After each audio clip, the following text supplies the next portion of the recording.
This is the wild world of funding. We have a killer panel today. So we're just going to go ahead and launch right into it.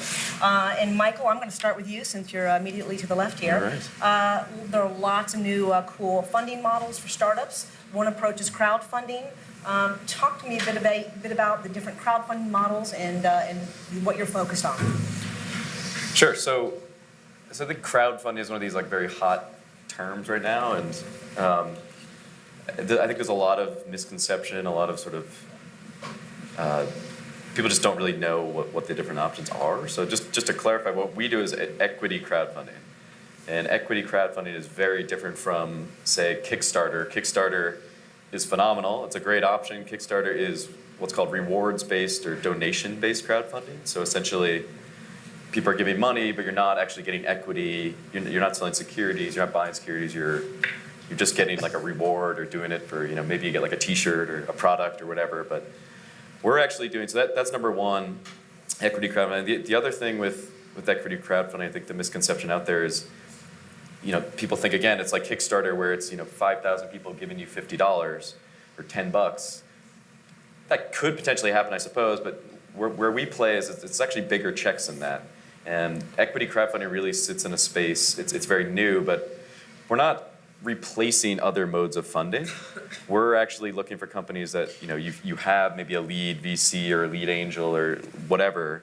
We're looking to sort of augment, top off, close out, whatever you want to say, the round, right? So early rounds of funding, seed, we're talking seed stage rounds here, and we come in with a group of investors and try to, through a virtual platform, we get you connected to them, and the entrepreneur sets the limit of, you may set the limit at $25,000 is the smallest check you'll take, right? So, yeah, so I think that, there's a lot of other things out there, but equity crowdfunding and Kickstarter, Indiegogo, very, very different things. Cool, very cool. Akhil, for you, accelerators and startup competitions can offer a great path for much needed support for startup companies. Tell us about MassChallenge and why you chose the structure that you did. Absolutely. So I don't know how many people have heard about MassChallenge here, but we are the world's largest startup competition and accelerator program. So every year we accept about 128 companies into our accelerator program. And it's open to any early stage idea. So our only criteria is that you should have raised less than $500,000 in equity funding from anywhere in the world, right? But we are looking for scalable, high growth businesses, but we are not industry specific. So our startups are obviously in technology, but also healthcare, life sciences, clean tech, consumer products, retail, as well as social impact, which can be both for-profit and non-profit companies. Right, so we are looking for great entrepreneurs who are going after big problems and can potentially change the industry with that.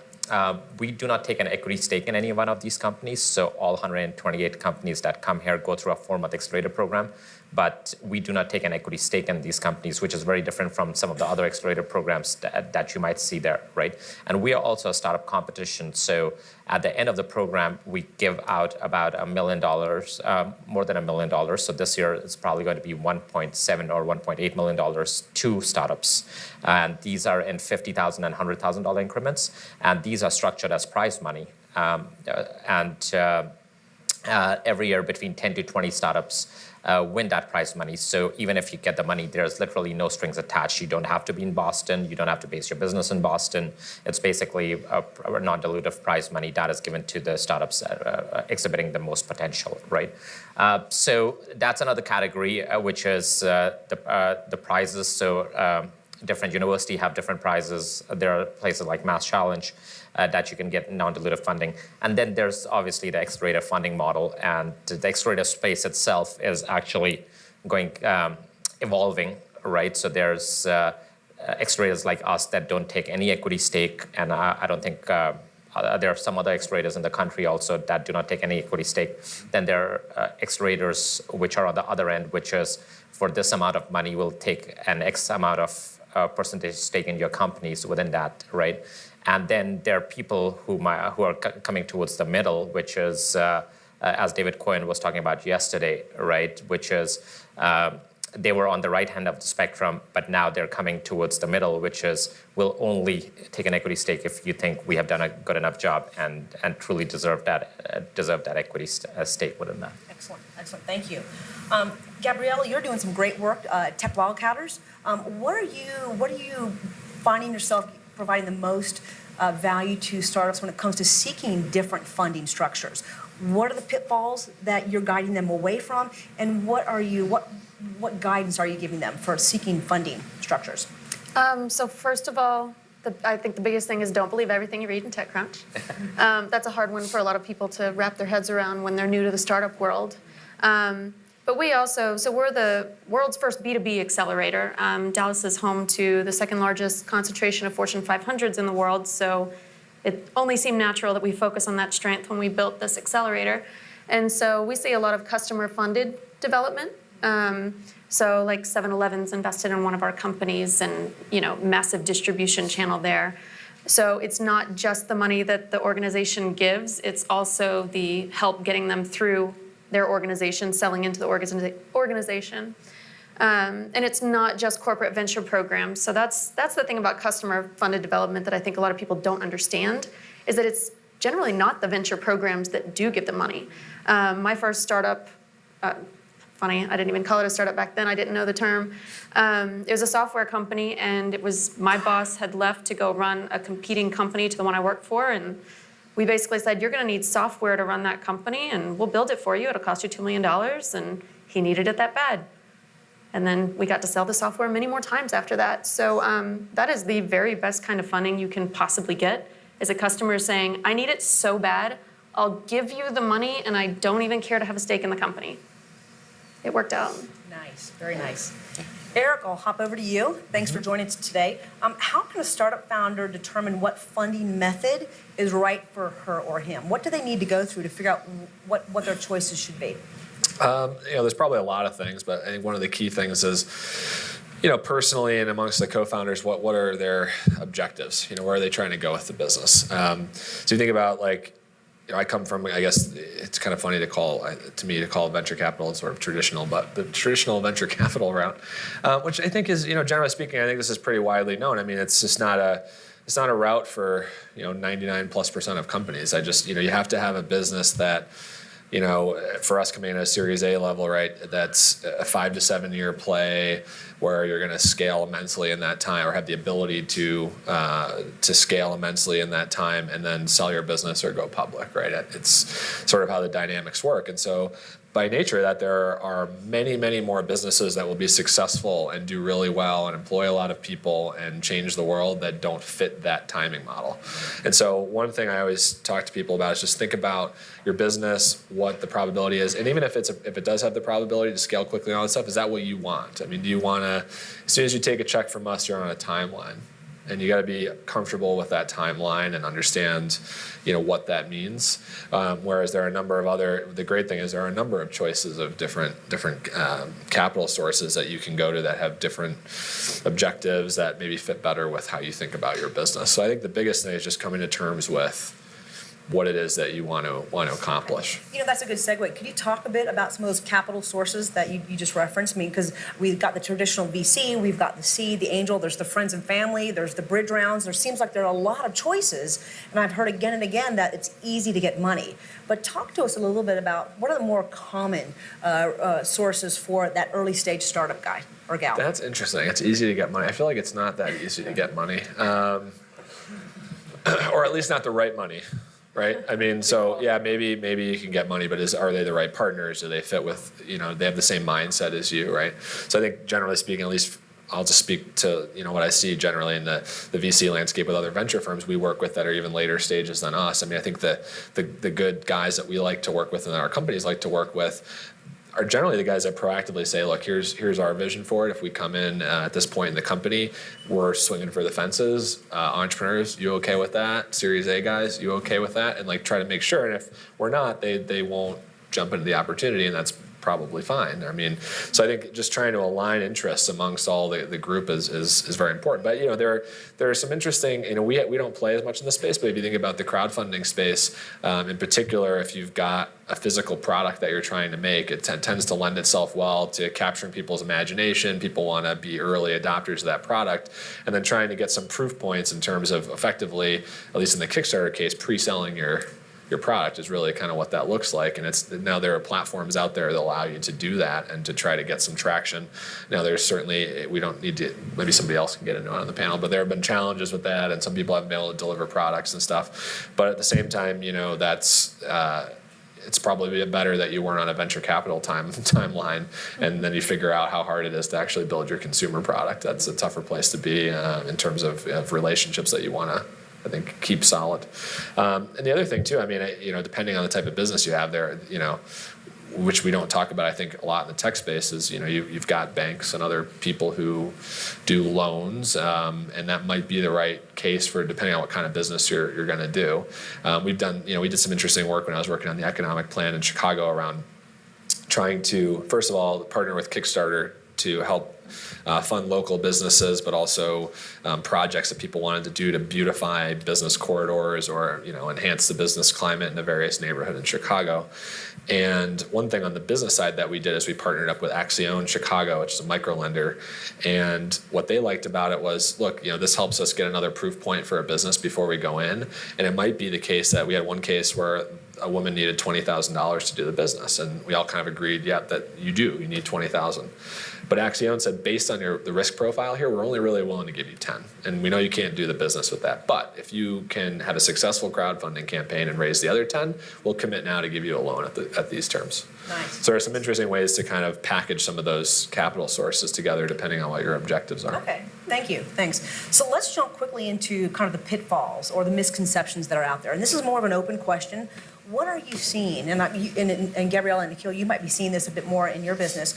What should I avoid as a startup founder when it comes to looking for funding?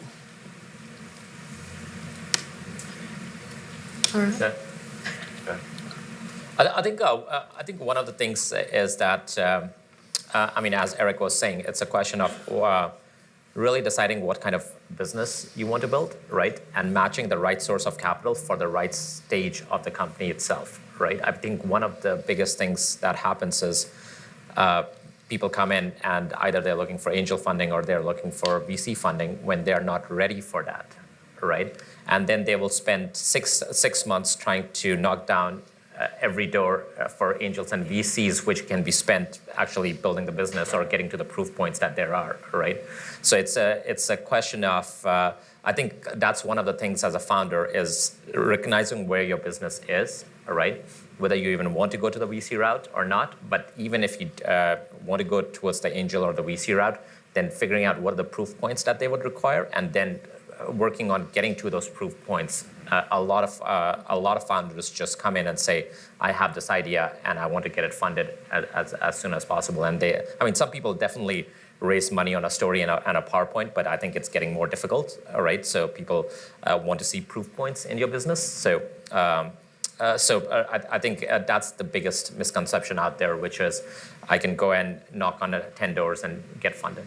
And I just quickly add, Eric mentioned this before, but I think, again, Gabriella said, if you read TechCrunch, it sounds like every company in the world gets VC funding and they're all getting sold and people are billionaires. And I live in San Francisco, it's crazy. They should literally build a bubble around that city. It's so bad right now, but it's good in many ways as well. But it shouldn't come visit. It's awesome. But to Akhil's point, I think he's right.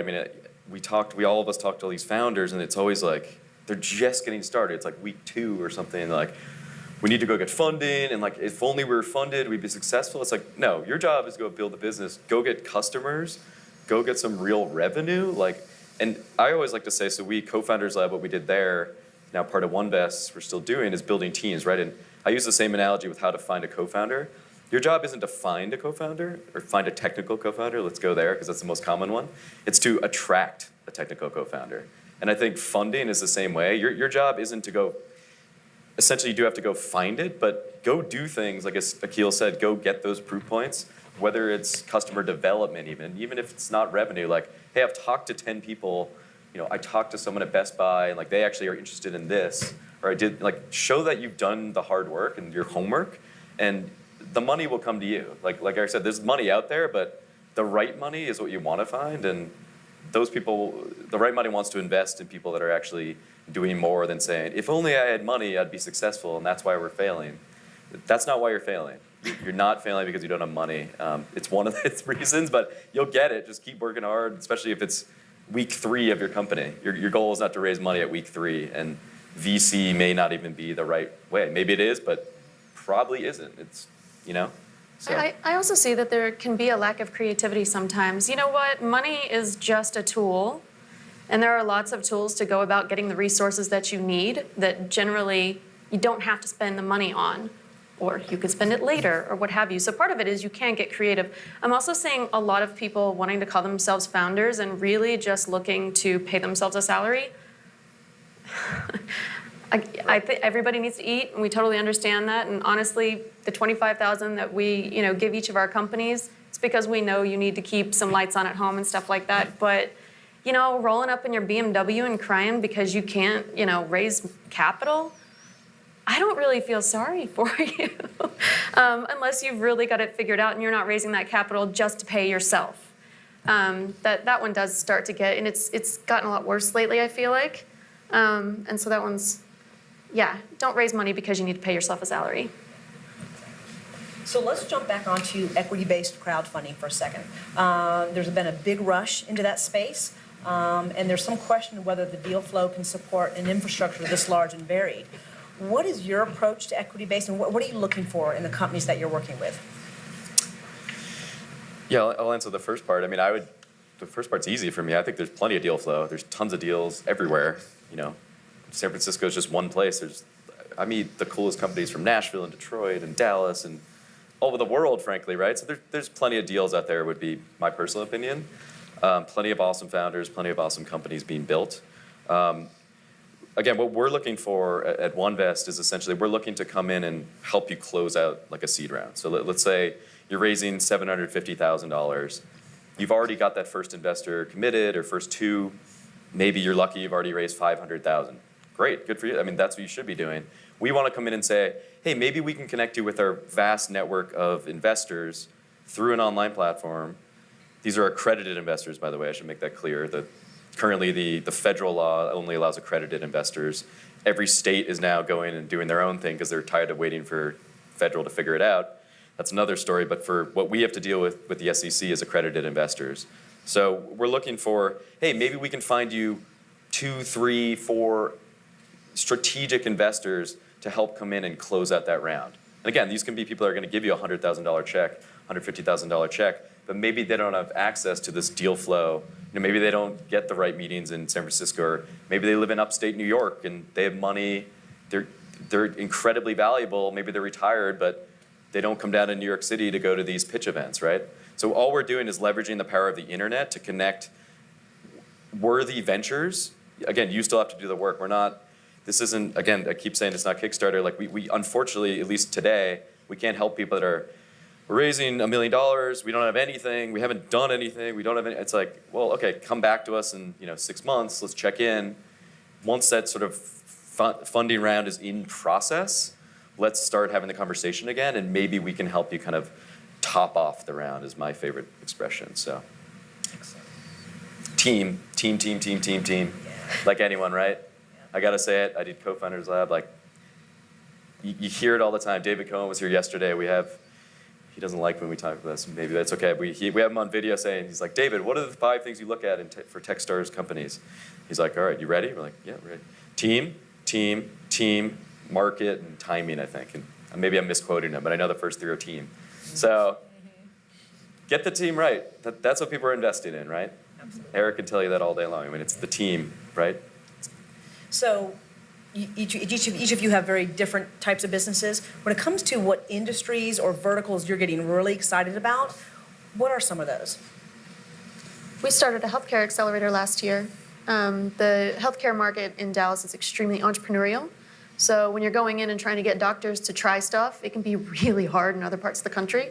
So yeah, that's actually been extremely successful. Nice. I mean, for us, it just goes through industry cycles as well. So right now, we're seeing a lot more hardware companies, a lot more healthcare companies, a lot more social impact companies coming out. But again, it's a question of where they're in the cycle. All right. So, for example, 2 or 3 years ago, we saw a lot of clean tech companies. All right, and then it went down just with the markets, and now we are seeing a resurgence of clean tech companies, or at least like after like the Nest acquisition or things like that, much more around analytics around clean tech or things like that. So, but right now we are seeing a lot more in the healthcare, especially healthcare IT and healthcare analytics space, hardware and social impact. Mine's probably less exciting because we focus on 3 areas where we've all kind of had operating experience and know what's going on. So we look at software, but primarily software that sells into the marketing stack or the CMO suite. We look at e-commerce, mostly enabling technologies, and then we look at ad tech and digital media because we've got some operating background there. But a lot of what we do is B2B SaaS. If you were to give one homework assignment to a startup founder, one homework assignment to prepare themselves for that first round of funding, what would that be? I'll jump in. I'll just build on my earlier comment, which is like, think about really hard about what you want out of this business. I just feel like people don't look inside themselves enough to understand, what am I trying to get out of this? I know like a friend of mine, Noam Wasserman out in Boston, who probably works with you guys and stuff. I mean, he's got the rich versus king problem, and his point is, I think also that you got to look inside yourself and understand like what your objective is in terms of starting the company, and kind of then start thinking about what capital sources make sense. Frankly, even if you think it's venture capital, what venture capital firms? We're not all this. I mean, there's some homogenization, but there is also people who, like in our firm's case, who are focused on very specific things. And so if you have a company in that area, maybe we're the right partners for you, but you also need to have that dialogue with us to figure that out. So be prepared to kind of try to find the right people. And it's easy to say sitting here, but take the time to do that. I know like it's hard to take the time, but taking the time to really be thoughtful is going to be the biggest thing you can do. You got to, we invest in your company, we're going to be around 5, 7, 10 years as a partner with you, so you better invest in that. And otherwise, they might be just spinning their wheels. And I think, Gabriella, you talked about that. If you just run out there going, hey, I want to get funding, you're going to spend a lot of time doing that and not focusing on growing your business or getting the traction. Sure. That's actually what I was going to say is know thyself. That actually is our first homework assignment. Know thyself. But the second one is I want to see 10 customer interviews. I want to know who you talk to, what you talk to them about, what you let them tell you, because mostly you just need to shut up and listen. Because so many people, they talk a lot about the idea of lean startup and customer development, and then I see maybe 10% of teams actually do it. Wow. So get out there and talk to the customer. Is there a market? Is there a product market fit, really? I would just say, get your story right. Get your story straight, get it right, whatever you want to call it. I see too many founders who, your job as a CEO especially is to sell the vision of the company, right? And I want to know not only about your team, I want to know about that. I want to know why you guys are the right team for this. And I want to know, give me the story. What is the story? Does she have a background in X, and because of this, she's passionate about this? And I want to connect the dots for me, where a lot of times I think there's too many people they're too early and they want to go get funding, and they think the investor is going to figure it out for them. That's not really necessarily what's going to happen. They want you to be like, here's the vision. I've thought about this. I've done customer development. I've done my homework. We're generating revenue. We're kicking ass.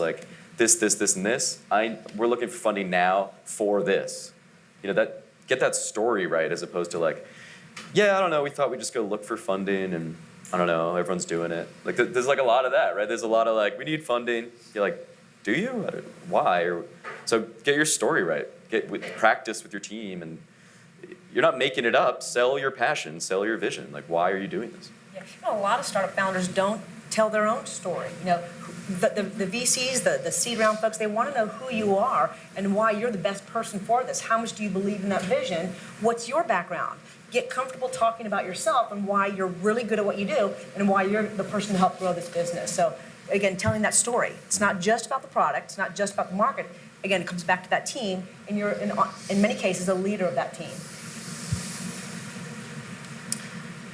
Let's jump on to the seed market. And Eric, this might more be up your alley. It's the VC seed market has become somewhat institutionalized in the last 3 to 4 years. What's that prototypical seed round profile? And are there variations that a founder should avoid or pursue? It's an interesting question because we do a little bit in the seed space, but we tend to focus on kind of the post-seed Series A, which is it's kind of interesting because I just think there are different definitions for all of this now, really. So just to level set, our definition of Series A is that there's some sort of demonstration of early product market fit. It doesn't have to be a lot, but just that there's something. So it could be a lot of people go right to like how much revenue is that? That's one component of it, but there could be many other components or other metrics that get us comfortable that let's roll the dice because it looks like there's a little bit here. So for us, like when we think about the seed rounds, it's before that. It's like maybe you've got the right team. You're probably focused more on product development, and when you come to us, we're hoping that we can put money in so you get more focused on building your sales team and starting to grow and see if you can scale it. And the different flavors of it are interesting. I mean, there's been an interesting, maybe this isn't lately, but there's certainly been an interesting debate about whether you do your seed rounds in convertible notes or you do priced rounds, or what does that mean? And it's been interesting because my take on it from the get-go is kind of, if you've got a cap in a convertible note, you sort of priced your round to some degree already. I mean, it may be less than that, but it's not going to be more than that. So you've put some marker down. So the idea of avoiding pricing around, but then doing a capped note is kind of maybe something that people should, I would just say, think about that a little bit more, what that means to you, because some of those terms in capped convertible notes, look like terms that in term sheets past when people were doing price Series A rounds you wouldn't want.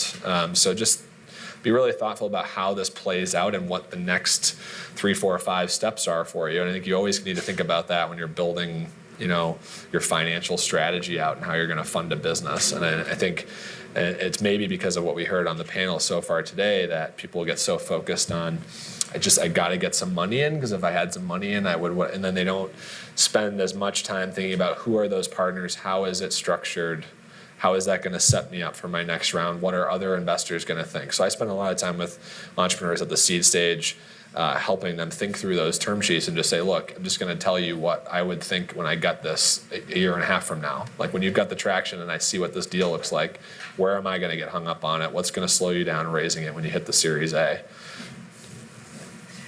Akhil, from a deal profile, similar to what Eric was saying, what is it about the deal profile that you're doing at MassChallenge that just really works for some of your, is there a match that you're looking for the types of companies that really appeal to your structure, let's say? Yeah, I mean, so the thing is, since we do not take an equity stake, we are not an investor-driven model, so we're taking a much more longer-term view about. It's not exactly whether this company will get funded or not. Like we get a lot of drug development companies and biotech companies and things like that, right? So it's even if it takes $100 million and 7 years to get a product out to the market, but if it works, right, I mean, it can have a huge impact. So our model is a little bit different.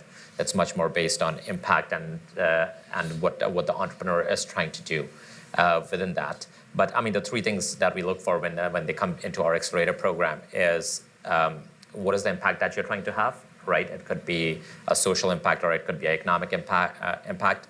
What is your competitive advantage in the market? So given that it might be a big impact company, what assets do you have in place to work on that? And the third is around team and execution. So given the first 2, why is this the right team, or how will you build the right team, and what have you done today to actually look at that? I mean, for us to believe that you'll be able to do what you say that you'll be able to do.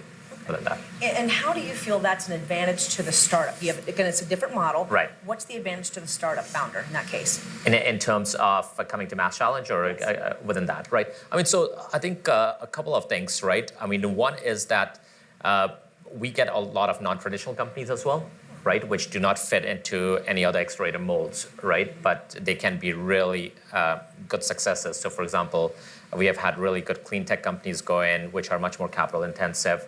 We have taken a lot of healthcare companies, which are much more capital intensive within that, right?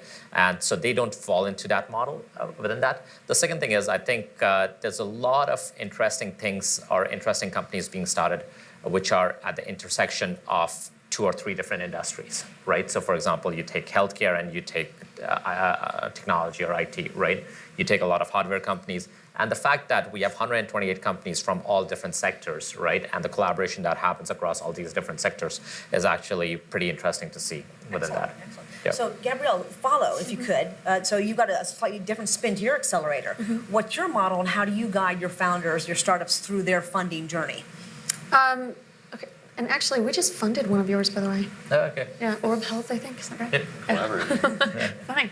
And so accelerators are a good follow-on for some of the companies that go through programs like Akhil's. But yeah, the funding process, it's fun. So I actually built a curriculum over the past few years. I call it the term sheet.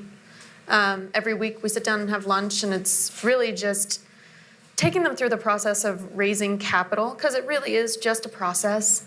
But I think it's Ben Horowitz's book that's out right now. He says, you're not supposed to be good at being a startup. Or was that somebody else wrote that this week? I don't know. I read too much and I don't keep track. So you're not supposed to be good at being a startup. And if you do get too good at being a startup, you might want to think about why that is. Maybe you're not turning into a company. So we like to say that we turn startups into companies. And so we start with the know thyself kind of thing, and what kind of a culture are you trying to build? What kind of a company do you want to build? What kind of people do you want to hire? All right, now translate that into, well, what kind of customers are you serving? What problems are you solving? And then from there, you've basically over 12 weeks built this most amazing deck, because you've answered every question that an investor is going to want answered, but you've been building your company at the same time. At this point, now you probably have a customer or two. And you've probably brought in mentors that love what you're doing so much that they're going to sit on the board and invest in you. So yeah, it's definitely a process, but it does not start with how much are you raising. And it's more of a long-term strategy. I think some startup founders look at that first round, oh my gosh, I got $50,000. You always need to think further down. Yeah. What are, am I going to get a second round from the same source? Am I going to deal with a whole different set of financial resources? Is it going to be institutional money? Talk to us a little bit, and this is kind of an open question, about the need to not stay so narrow in your funding. I need to look 2 and 3 rounds down. Just talk to us a little bit about that approach to fundraising. Yeah, I mean, I think, I alluded to it earlier, but, I think that's absolutely right. You've got to think longer term about, the deal structures, what you're raising, what you're pricing it at. I mean, so, we see a lot of stuff that comes in from the seed rounds that, maybe as a group of angels got together, did a seed round, and this is debatable, but in our view, priced it very high. And now we're in a situation where, it's either going to be really painful to redo this, and maybe people won't be excited about it, and we're depending on if we like the business, we're happy to kind of get into that and figure out what the right answer is. But it's just people can let me put it this way: when you're doing the round and you're thinking about pricing, the thing I tell folks at the seed stage is just make sure you can create that much, or have a good feeling that you can create that much value in the amount of runway you have, whether that's 12, 18, 24 months, however much, because that's really what it's about. If somebody's willing to give you a very large valuation, just you in theory, you should know more about your business and what your prospects are and where your customer pipeline is, and you should be able to say, can I live up to that? Can I credibly go out to the next guy down the chain that I'm going to have to work with and say, in the last 18 months, we created $5 million of value, and that's why we should at least start the discussion here. And so, that's a big thing that, it's exciting to get a big valuation out of the gate, but just be really thoughtful about that, because doing a down round later is no fun for anybody. Ouch. Exactly. And I would also say is think about what are the different parties that are going to be involved as you go across different rounds. So, for example, what you will want to bring strategics in a round. The people who are the angels or the micro VCs or whoever invested in your first round, do they follow on or not? Right, or the kind of people who they work with afterwards, or deal referral. So it's kind of like thinking through your different stages of financing and who's going to be involved with that. And I'll just, from my perspective, right, it's funny, we're talking about collaboration here, right? I mean, you're not gonna, you don't get into tech wildcatters, take $25,000 and then that's it. You're done fundraising. Like that's probably barely enough to eat, right? They're just trying to help you out, but like you got to be thinking longer term. And I think it's interesting. This is specific. We're helping a company right now that actually they're lucky enough to have gone through Y Combinator, right? The really prestigious accelerator. They went through Y Combinator. They got they have VC investors. They have angel investors. They have other investors. Now they're using us to close out the round. I recommend friends that I think are a good fit for MassChallenge. I'm like, this is perfect for you guys. This may not be perfect for you. You know, we're working with a company that just got into Gabriela's Health Wildcatters program, which is really cool. This healthcare company called Orb Health, and they're in Arizona. They're this amazing company, but like, you know, we can't do everything. So I think in terms of like the different stages of funding, just think about like, even when you're taking money from an accelerator, or VC, or us, whatever, it's never the end. And there's examples, I can give you 6 examples of companies that have probably used all of us like in succession, which is really cool, right? Like we can't do it all. And I think we're all just trying to get to the same goal of helping you guys succeed, right? I mean, that's the goal, right? And the final thought, actually, that I do have, you know, some companies that they've built wonderful businesses and they're profitable and they're making millions of dollars, never did take additional capital, Right. but now we're sitting here 4 years later like, gosh, it'd be really nice to get our money back out at some point. When you take investment capital, they want an exit. And so the reason that you take further capital is so you can really speed that scale. There's a reason we love the hockey stick, right? It's because you're going to scale like this in a few years and you're going to sell for $1 billion, right? That's what we all want. But definitely keep that in mind anytime you take capital, even if it's from somebody like us. When we have an investment stake, it means that we need to get our money back sometimes. It's not my money, it's my investors' money. And if I want to keep continuing to do my work, then you guys have to give me that exit that I need.